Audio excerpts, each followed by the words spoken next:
Hey, what's going on, everyone? How you guys doing? Matt Jarbo here, 3 Buck Theater, and I just wrapped up watching the episode 5, Rampage of the Bad Batch. And I know I've been kind of slipping on my reviews. I apologize. I just wanted to talk about this episode because, for one, we're finally getting the ball moving a little bit. I thought last week was amazing. The introduction of Fennec Shand and giving us more with Ming Na Wen is always awesome. But now we're getting to learn a little bit more about where she is, how old she is, who she is in the guild, and everything else. It's not much, but it's a trail. It's a layer of breadcrumbs that I'm very much willing to follow and eager to follow. So the episode obviously it's a standalone. All right. This time they're trying to find an old informant of the Jedi, a person named Sid. Echo, it's like, I've heard of this person, don't know who they are, don't know what they look like. And when they get to a bar and they talk to the barkeep, and it's very suspiciously voiced by Rhea Perlman, which I caught right off the bat, which made me absolutely giggle because I'm like, that's Sid. Turns out, oh yeah, that's right. Omega picked up on it. Why? Because Omega clearly they're hinting. They're very much hinting that Omega is force sensitive. I think at this point we all kind of know what's going to be coming. This is going to be something that they're going to use to tie into the Emperor and the Empire and probably like Dark Empire, and they're building towards the sequel trilogy. They're laying out those plans right now, and this is one of those things right off the bat where we're getting a solid look at that. And I just got to say, hell yeah on that one. So Sid's like, look, I can give you guys what you want. You got to give me what I want. I got you guys. You guys got to go on a mission. It's a simple rescue. Get a kid named Mochi. So they travel to the planet. Unfortunately, it's not who they think it is, and they get captured, and they realize that it's a Rancor. And that Rancor has a master. And that Rancor's master has a hologram where you don't get to really see who it is at first, but then you kind of realize who it is. And then you realize we've seen that Rancor before. And you come to the realization that Mochi is the Rancor from Return of the Jedi, and that Sid was talking to Bib Fortuna. And oh yeah, no, that's a good. I was like, smile, And look, I understand people out there are going to complain. Oh, they're just connecting it again to the original trilogy. Blah blah. Look, man, I don't care. All right, it establishes the Bad Batch as an A-team mercenary type group trying to get information about Fennec Shand and what's going on with her tracking down Omega, as well as giving us Rhea Perlman.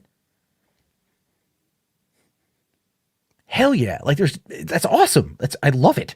I absolutely love it that we got Rhea Perlman in this. And of course, I mean, seeing the Rancor in action was awesome because Rancor is just messing things up. But what I loved about it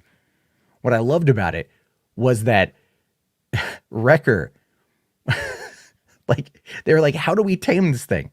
And Tech is like, look, they respond to a social hierarchy. So it's like, you got to fight them. You got to challenge the alpha. And Wrecker's like, on it. So he just gets in this huge brawl with a Rancor. I love Wrecker.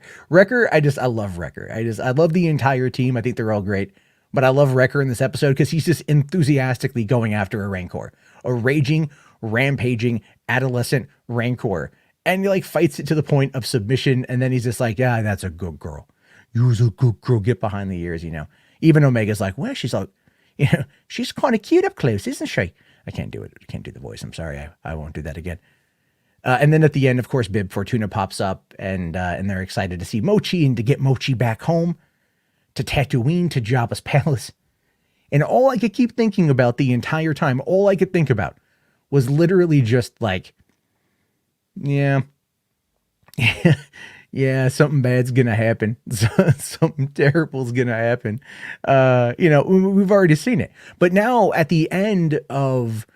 So here's kind of what this does is it opens up Rancor, like, instead of just being like a mindless killing machine, which is what we kind of thought Rancors were, from watching Return of the Jedi, that they're actually like intelligent enough species, that they follow a social hierarchy, and that they're loyal and that people love them. So at the end, so in Return of the Jedi, when the Rancor is killed by Luke and his trainer or owner is sobbing, uncontrollably sobbing at the death of this Rancor, I always thought like that was kind of weird. Like, that's like his pet, right? But now we get a look, a glimpse, a brief glimpse, if you will, at what the Rancor was like as a child. and how people cared for that child, how people cared for that Rancor, and how that Rancor appeared to care about them. It just adds this whole other emotional layer to that scene in Jedi where, like, I mean, look, Luke had no choice but to kill the Rancor. Obviously, the Rancor was going to kill him, but it was like one of those things where we now have a bit more of that story, adding a bit more subtext and context. And it kind of hits you right here a little bit. It does. You're like, oh man, I've seen you die a long time from now, but I've seen you die. And that's kind of sad. It's kind of sad, to be honest with you. But again, like, so now we know that Fennec is working with the guild. So she is a guild bounty hunter, and this is a direct commission. She is new on the scene. She is very much looking to prove her name. Someone is after Omega. Who could it potentially be? We're going to find out as the season progresses. We still have 11 episodes left to go. I am loving this show. Absolutely loving it. Can't wait to see what happens next week. And in my opinion, things are going to get a lot more complicated. And they're going to get a lot more complicated in a very interesting way, because obviously Crosshair is going to be leading that new team to hunt them down. And that's going to be when they pop. I mean, clearly the Bad Batch are going to pop back up on the radar somewhere. And that's what's going to alert Crosshair to them. And we're going to get an epic showdown. And maybe Crosshair will die. I've been hearing some rumors about that, people speculating about that online. I don't think they're going to kill him.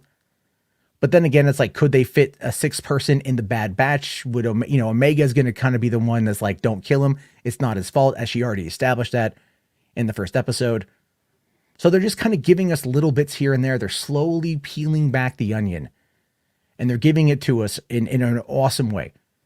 So I love the episode. I want to know what you guys have to say about it. Did you guys love the episode like I did? Is there anything that I missed? Any little tidbits I overlooked? I think it's awesome. I loved it. I feel bad for Mochi, but at the same time, it's like, just, it gives us more of the broader world. Yeah. Comes across a little bit like, whatever. I get people's complaints with that about, like, they're always referencing the OT. I get it. But at the same time, F it. Who cares? I'm happy with it. So your guys' thoughts, your guys' opinion, let me know down in the comment section. Again, thank you for watching this. I'll see y'all later. May the force be with you.